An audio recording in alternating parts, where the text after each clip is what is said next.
आयुर्वेद परिचय एवं सिद्धांत में सभी छात्रों का स्वागत है। आयुर्वेद परिचय एवं सिद्धांत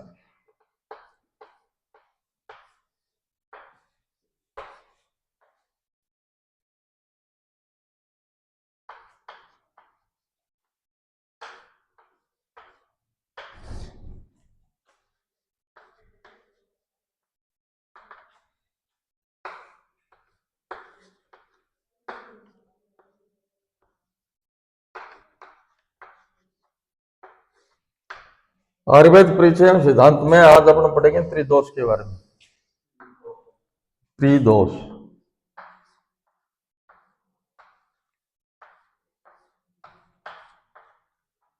त्रिदोष कौन कौन से होते हैं? वात, पित्त और कफ।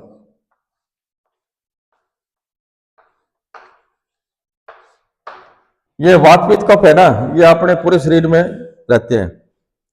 परमाणु रूप में कह दो, अणु रूप में कह दो, ठीक है। ये पूरे शरीर में घूमते रहते हैं, ये वात पित्त और कफ। और जैसे मैंने पहले बताया था, ये नाड़ी पकड़ के तो आपने कैसे महसूस करेंगे भी वात बढ़ा हुआ है, कफ बढ़ा हुआ है, पित्त बढ़ा हुआ है, तो वो उससे अपने मालूम करते हैं, ठीक है।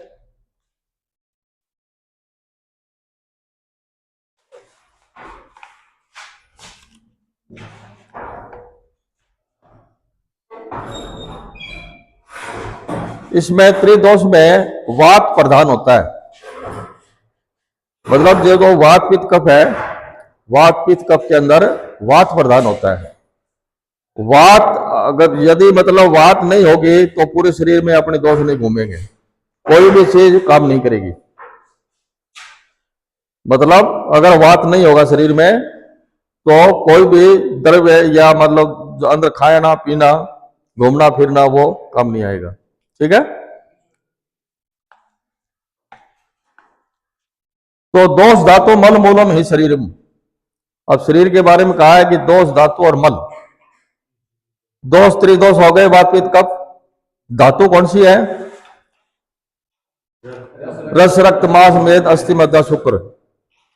और मल कौन से है? पुरुष स्वेद मूत्र। हाँ, ये मल हो गए। तो यह शरीर दोष धातु मलों के सम्मिश्रण से बना है। इसके नित्य क्षरण कारण शरीर कहते हैं। शरीर का क्यों कहते हैं इसको? कि अपने हमेशा अपनी सेल्स जो है वो शरीर की टूटती रहती है और टूटने के बाद में नई बनती रहती है, इसलिए क्षरण, क्षरण का मतलब टूटना, तो इसलिए इसको शरीर कहा गया है। शरीर में नित्य चयापचय की क्रिया होती रहती है, ठीक है। जीर्ण कोशिकाएं नष्ट होती है, जीर्ण का मतलब पुरानी, तथा नवीन कोशिकाओं का निर्माण होता रहता है, जिससे जीवन का यह व्यापार अबाध गति से चलता रहता है। यह शरीर पंच महाभूतों से मिलकर बना है। इसमें चेतना आत्मा के तत्व कारण आती है। भाई बाकी जो 24 तत्व हैं वो तो पंच महाभूत आत्मक है ही। एक आत्मा उसमें जुड़ जाएगी तो अपना शरीर कहलाएगा, मतलब जीवात्मा अंदर प्रवेश करने के बाद में। श्रीणोति श्रीयते व हिंसायाम, या हिंसा अर्थ के श्री धातु से है, अर्थात काल स्वभावंश, जिसका निरंतर नाश हुआ करता है। भाई समय अनुसार है, जिस चीज का नाश होता रहता है उसको क्या कहते हैं? शरीर। इस शरीर के घटक व अवयव निरंतर क्षीण होते हैं, क्षीण होते रहते हैं, इसलिए इसे शरीर कहते हैं। शरीर शब्द श्री धातु में इन प्रत्यय लगाने पर बनता है। आहार पाक के फलस्वरूप उत्पन्न रस से निरंतर पोषण वर्धन क्षतिपूर्ति हुआ करती है।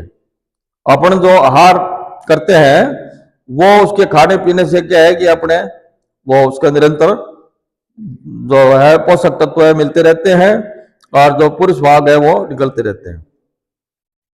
अमरकोशकार के अनुसार अनेक पर्याय बताए गए हैं। कलेवरम गात्रम वपु सहनम शरीरम।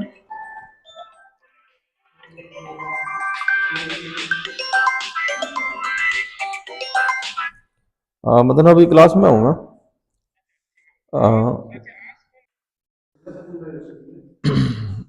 अमर कोशकार ने इसके अनेक पर्याय बताए हैं। यथा कलेवरम गात्रम वपु शयनम शरीरम वर्ष काय देह मूर्ति तनु तनु। इसका प्रमुख पर्याय काय व देह है। ठीक है, शरीर को क्या कहते हैं? काय या देह।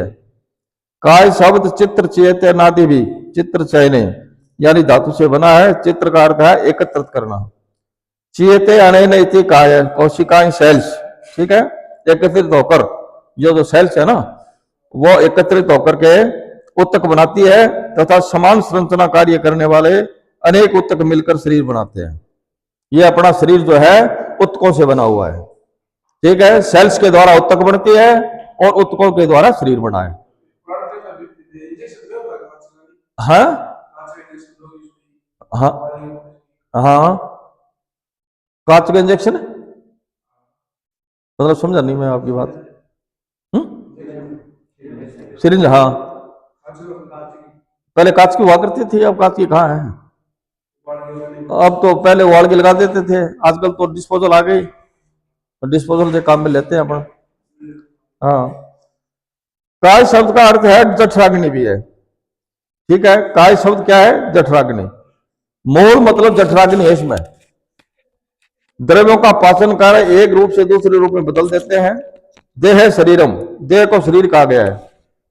दिहते उपचय, उपचय अर्थ के दिह धातु से दंश प्रत्यय करने से देह शब्द बनता है। शरीर में निरंतर एनाबोलिज्म उपचय वृद्धि की क्रियाएं होती हैं। यह देह 3 प्रकार का है। देह कितना प्रकार का है? 3 प्रकार का, स्थूल, कृश और मध्यम। यह शरीर चेतना का अधिष्ठान है, अर्थात शरीर इसमें चेतना धातु रहती है जो पंच महाभूतों पृथ्वी जल तेज वायु आकाश से विकार का सुमात्मक रूप संयोग वाही है, वह शरीर है। दो शब्द दुष्भावे करने दंत प्रत्यय बना है। आचार्य भाव मिश्र के अनुसार दोष इत्य दुष विकृत अर्थात विकृतार्थक दुष् धातु से दुष्चिंत विरति वाक्य ने अकर्तरी चकार के संयातमिन ने सूत्र न करने अर्थ प्रत्यय। भाव प्रकाश पूर्व खंड का 3 भाग 100वां पेज। अर्थात जब वात पित्त कफ विकृत होते हैं, धातुओं उपधातुओं व मलों को दूषित करते हैं, इसलिए इनको दोष कहा गया है। दोष क्यों कहा गया है इसको? हाँ, शरीर के अंदर जितने भी धातु मल मूल है उसको वो विकृत कर देते हैं, इसलिए उसको दोष कहते हैं। दोष शरीर के अंदर होता है। अगर सम अवस्था में रहेगा तो बिल्कुल निरोग रहेगा आदमी, अगर ये विकृत हो जाएंगे तो क्या बीमार हो जाएगा। इसलिए इसको त्रिदोष कहते हैं। ये क्या है कि शरीर को दूषित करते हैं। वात पित्त कफ ये तीनों धातुओं मलों को दूषित कर देते हैं, इसलिए ये दोष कहे जाते हैं। ये ही जब शरीर में सम प्रमाण में रहते हैं तो श्वसन, आहार, पाचन, बल आदि जीवनीय क्रियाओं को संपन्न करते हैं तथा श्वास आदि क्रियाओं को करते हुए शरीर को धारण करते हैं, जब धातु कहलाते हैं। भाई देह धारणा धातु है, जो देह को धारण करे उसको धातु कहते हैं। हाँ। शरीर को मलिन करने के कारण इसे मल कहते हैं। भाई धातु किसे कहते हैं? जो शरीर को धारण करे, और मल किसे कहते हैं? जो शरीर को दूषित करे। जो स्वतंत्रता पूर्वक स्वयं दुष्ट हो तथा रोग उत्पन्न करे, जो प्रकृति का निर्माण करे, वह दोष है। वात पित्त कफ स्वयं दूषित होते हैं, वे किसी की अपेक्षा नहीं करते, वो खुद ही दूषित होते हैं। वात पित्त कफ यहां दूसरा दोषा जो दूषित करे वह दोष है। इस रक्त आदि धातुएं भी, धातु क्या है? रस, रक्त, मांस, मेद, अस्थि, मज्जा, शुक्र, दूषित होने के बाद एक दूसरे को दूषित करती है।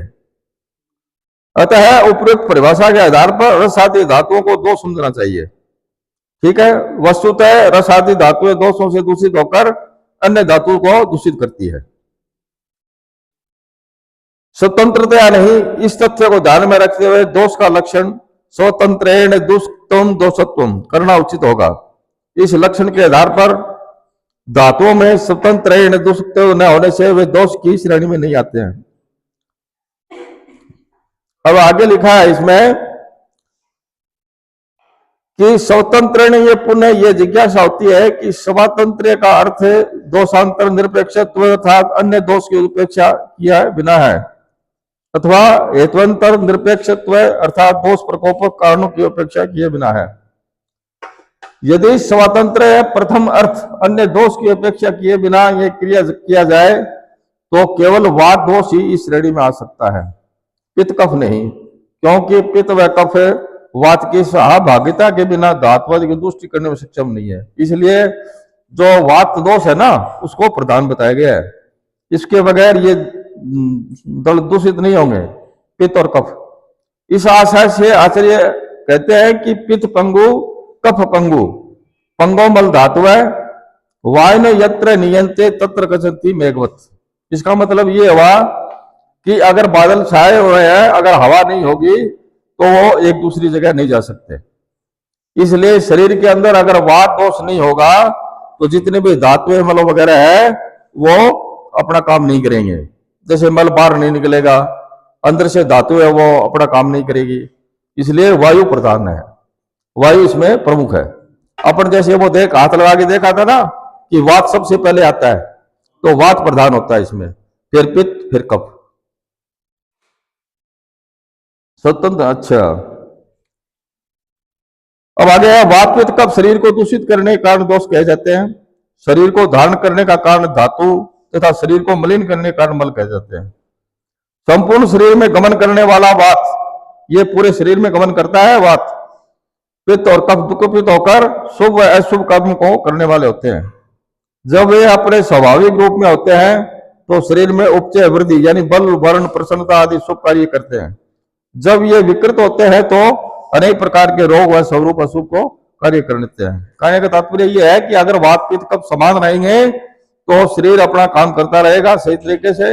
अगर ये कम ज्यादा हो जाएंगे, विकृत हो जाएंगे तो शरीर में निरोग हो जाएगा, रोगी हो जाएगा। हाँ। वात पित्त कफ के तीनों ही शरीर की उत्पत्ति में कारण है। इन्हें अरुपित तथा नीचे मध्य ऊपर यथाक्रम से रहने वाले वात पित्त कफ से शरीर का धारण किया जाता है। ये क्या समझे इसके बारे में, यथाक्रम से। वात पित्त कफ, यथाक्रम का मतलब वात, यथाक्रम का मतलब सबसे पहले वात, फिर पित्त, फिर कफ। दो संख्या दो प्रकार के होते हैं। ये क्या है, दो संख्या कितनी है, दो प्रकार की है। एक तो शारीरिक दोष, एक मानसिक दोष। कितने प्रकार है, शारीरिक दोष है, एक तो शारीरिक दोष, हाँ, एक तो शारीरिक,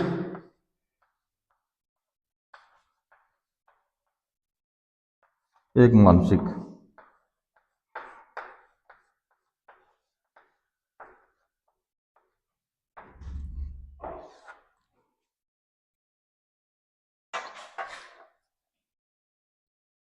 अब शरीर के दोष क्या है, वात पित्त कफ, और मानसिक दोष क्या है, रज्जर और तम।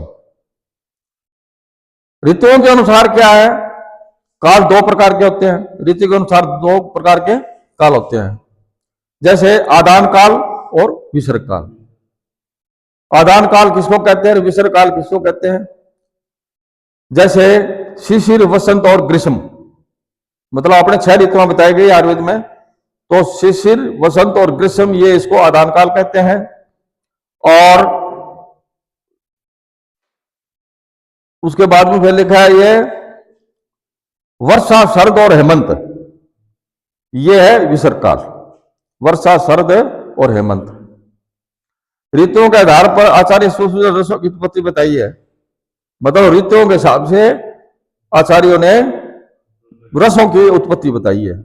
रस कितने होते हैं, 6।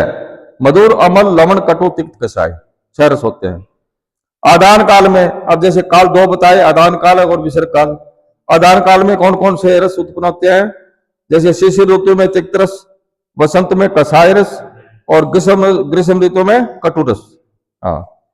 और विसर्ग काल में अब ये 6 ऋतुएं बताई है, जैसे लगातार ये ध्यान रखना आप, शिशिर ऋतु, वसंत ऋतु, ग्रीष्म ऋतु, और विसर्ग काल में वर्षा ऋतु, शरद ऋतु और हेमंत ऋतु, ये 6 ऋतु है। ऋतुओं के हिसाब से रस पैदा होते हैं। रस 6 कौन से, 6 रस है ना, वही मधुर, अम्ल, लवण, कटु, तिक्त, कषाय। ये शिशिर ऋतु में तो तिक्त रस होगा, वसंत में कसाई रस पैदा होगा और ग्रीष्म ऋतु में कटु रस पैदा होगा। और उसी हिसाब से वर्षा ऋतु में अम्ल रस, शरद ऋतु में लवण रस और हेमंत ऋतु में मधुर रस। ठीक है, ये अपने सारणी दी गई है। इसमें क्या है कि महाभूत की प्रधानता रहती है। अब महाभूत कौन कौन से है, जैसे मधुर रस में कौन कौन से महाभूत होते हैं? महाभूत कितने हैं? 5, आकाश, वायु, तेज, जल, पृथ्वी। तो मधुर रस में पृथ्वी और आप का मतलब जल, ये 2 तरह की चीज होती है, 2 महाभूत होते हैं। अम्ल रस में पृथ्वी और अग्नि, ये 2 महाभूत होते हैं। लवण में 3 तरह की महाभूत होते हैं, जल, अग्नि, पृथ्वी। ठीक है। कटु रस में वायु और अग्नि, तिक्त में वायु और अग्नि, और कसाय में वायु, आकाश, वायु और पृथ्वी। ये 4 महाभूत होते हैं। ये थोड़ा सा आप ध्यान कर लेना, पढ़ लेना। दोषों की स्थिति क्या है? दिन रात के हिसाब से। अब दोष दिन रात में भी बढ़ते हैं भाई, सुबह, दोपहर, शाम। जैसे अपन बीपी नापते हैं ना, अपना ब्लड प्रेशर, तो सुबह कम रहता है, दोपहर में थोड़ा ज्यादा हो जाएगा, शाम को थोड़ा कम हो जाएगा। उसी हिसाब से ये जो दोष है ना, वात, पित्त, कफ, ये समय के अनुसार भी बढ़ते घटते हैं। तो ये दिन रात के हिसाब से देखो। अब वात दोष क्या है? दिन के अंतिम पैर में, रात के अंतिम पैर में यह वात दोष बढ़ता है। ठीक है। और वृद्धावस्था में बढ़ता है, बूढ़ो आदमी में वात दोष ज्यादा मिलेगा। और ऋतु के हिसाब से ग्रीष्म, वर्षा और शरद, इसमें बढ़ेगा ये। और आहार में, आहार के जीर्ण होने पर, जीर्ण का मतलब होता है आहार पकने के बाद, जब पक्वाशय में आ जाता है, यानी इंटेस्टाइन में आ जाएगा, उसके बाद में पुरुष के रूप में बाहर निकलता है, उसमें वात प्रदान होता है। वात अगर शरीर में सही नहीं होगी तो पेट में गुड़गुड़ाहट हो जाएगी, पेट फूल जाएगा, लेटरिन नहीं लगेगा। अगर वात प्रकोपित नहीं है, सही है, तो लेटरिन बाहर आ जाएगा। ये इसका मुख्य कारण है। अच्छा, अब पित्त है वो दिन के मध्य में, वात तो है शाम के टाइम में, पित्त है दिन के मध्य में, दोपहर में, और कफ है प्रातः काल, ये बढ़ेगा। और उसी हिसाब से युवावस्था में, मतलब जवानी अवस्था में क्या होता है? पित्त की वृद्धि होती है, तेज और तर्रार होता है वो। ठीक है। और वर्षा, संचय और शरद ऋतु में बढ़ती है पित्त। ठीक है। और आहार के पाचन से के कारण, मतलब आहार के पाचन के, आहार पचने के बाद में पित्त बढ़ता है। आप रोटी खाए, रोटी खाने के बाद में जठराग्नि है, उसको पचाएगी तो पित्त बढ़ेगा। ठीक है। उसी हिसाब से कफ, प्रातः काल, सुबह का टाइम हो, टाइम कफ हुआ है, कहीं मुंह कुरलो कर लो करे, कफ को निकाला के मारा, तो इसलिए सुबह के टाइम में कफ बढ़ता है। और बाल्यावस्था में बच्चा होता है ना जब छोटा, उसके भी कफ होता है, वो कफ युक्त होता है ज्यादा। और ऋतु के हिसाब से हेमंत, वसंत, ये दोनों क्या है कि इसका ऋतु के हिसाब से बढ़ता है। और आहार ग्रहण करने के बाद, तुरंत आहार ग्रहण किया और कफ बढ़ गया। कई बार खाना खाने के बाद में आपने कफ बढ़ता है, देखा होगा। तो इसलिए ये दोषों की स्थिति बताई गई है, दिन रात, वह ऋतुपात स्थिति और आहार। ये थोड़ा सा देख लेना सारणी। ठीक है। अब आता है रसों के गुण। अब रसों के गुण कितने हैं? रस आपको पहले बताएंगे, रस 6 होते हैं, मधुर, अम्ल, लवण, कटु, तिक्त, कषाय। तो सबसे पहले मधुर आता है। इसमें मधुर रस वाला द्रव्य शरीर को सातम्य होने से रस, रक्त, मांस, मेद, अस्थि, मज्जा और शुक्र, ये 7 धातुएं हैं, आयु के लिए सुखकर होता है। ठीक है। मन के साथ पंच ज्ञानेन्द्रियों, श्रोत, घ्राण, रसना, चक्षु और स्पर्शन, ये ज्ञानेन्द्रिय कौन सी है? कान, आंख, जीभ, नाक, ये अपने घ्राणेन्द्रिय, ये मतलब इसको बोलते हैं क्या, कौन से है? ज्ञानेन्द्रिया। तो शारीरिक बल को बढ़ाता है तथा रोग को निखारता है, बढ़े हुए पित्त को, शरीरगत विष को तथा बढ़ी हुई वायु को शांत करता है। क्या? मधुर रस। तृष्णा को दूर करता है, त्वचा, केश, कंठ के लिए लाभकारी होता है, शरीर को प्रसन्न करता है। जीवनीय शक्ति को बढ़ाता है, शरीर मन को तृप्त करता है, शरीर को स्थूल करता है, मतलब ज्यादा मीठा होता है ना, वो शरीर को मोटा करता है। स्थिरता उत्पन्न करता है, शारीरिक धातुओं की क्षीणता को नष्ट करता है, कटे हुए स्थान को समाधान करता है, नासिका, मुख, गला, होस्ट, जीवा को साफ रखता है, दाह मूर्छा को करता है। भौरों व चींटियों की अधिक प्रिय होता है। भौरे और कीड़ी होगा ना अपने, इसको चिंटिया बोलते हैं, इसका बड़ा प्रिय होता है मधुर रस। अच्छा, अब आता है कर्म। अब मधुर रस का कर्म क्या है? मधुर रस के अधिक सेवन करने से शरीर में अधिक स्थूलता, कोमलता, आलस्य, निद्रा, अधिक्य, गुरुता, अन्न खाने की इच्छा का अभाव, अग्नि की मंदता, मुख व गले में मांस का बढ़ना, श्वास, काश, सर्दी, अलसक, ठंडक के साथ ज्वर का आना, अनाहय, मुख में मीठापन, वमन का होना, ज्ञान का नाश, स्वर भेद, गलगंड, गंडमाला, सलीपद, गले में सोजन, मूत्रा से धमनी के रोग, गले में लेप करने की तरह प्रतीत होना, नेत्र के प्राय सभी रोगों का होना, ये कफजन्य रोग है। मतलब वात के कितने हैं? अपने आयुर्वेद में वात के 80 रोग होते हैं। हाँ, पित्त के 40 होते हैं और कफ के 20 होते हैं। तो 8 4 12 12 20 160। हाँ तो नहीं, 140 140 रोग होते हैं। और फिर क्या है कि बाद में ये जैसे चोट लगना और है, ये अलग बात है, ठीक है नहीं। ये शरीर के दोषों के अनुसार से बीमारी है ये। अब ये है अम्ल रस के बारे में। अम्ल रस क्या है? अम्ल रस भोजन में रुचि पैदा करता है। अम्ल मतलब कि इसको कहते हैं खट्टापन को। जठराग्नि को दीप्त करता है, शरीर को मोटा बनाता है, शारीरिक शक्ति को बढ़ाता है, मन को उद्बुद्ध कार्य करता है, इंद्रियों को बलवान बनाता है, बल की वृद्धि करता है, वायु को अनुलोमन करता है, हृदय को तृप्त करता है, मुख से लार का स्राव कराता है और मुख से किए हुए अन्न को मुख के खींचकर अमाशय में पहुंचाता है, भोजन को गीला करता है, उसे पचाता है, शारीरिक धातुओं को तृप्त करता है। ये अम्ल रस के कर्म होते हैं, ठीक है। उसके गुण लघु, उष्ण व स्निग्ध होते हैं। दांतों में हर्ष उत्पन्न करता है, प्यास को उत्पन्न करता है, खाने पर शीघ्र ही नेत्रों को बंद कर देता है, रोम में रोमांस उत्पन्न करता है, सूखे कफ को गीला कर लाता है, पित्त को बढ़ाता है, रुधिर को दूषित करता है, मांसपेशियों में दाह उत्पन्न करता है, शरीर के बंधनों को ढीला करता है, क्षीण, क्षत, कृश, बल रहित पुरुषों में शोथ उत्पन्न करता है, क्षत, कटे हुए, अभिहत, चोट लगे हुए, दांतों से कटे हुए, जले हुए, भगन, टूटे हुए, सोन शोथ युक्त, जो तुम्हारी संधि भगन, अभिमूत्रित, किसी जहरीले वस्तु विशेष के जैसे मकड़ी आदि के द्वारा शरीर पर मूत्र किए हुए, परिसर्पित, किसी विषैले जंतु विशेष शरीर पर स्पर्श किए, अर्धित, छिन्न, शस्त्र से 2 में विभक्त, ठीक है।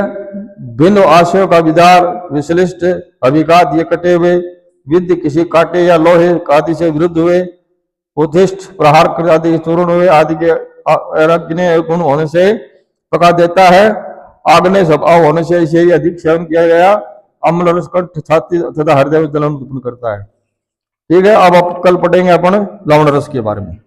आज ये रस धीरे धीरे पढ़ो, इसमें क्या क्या है, ठीक है नहीं।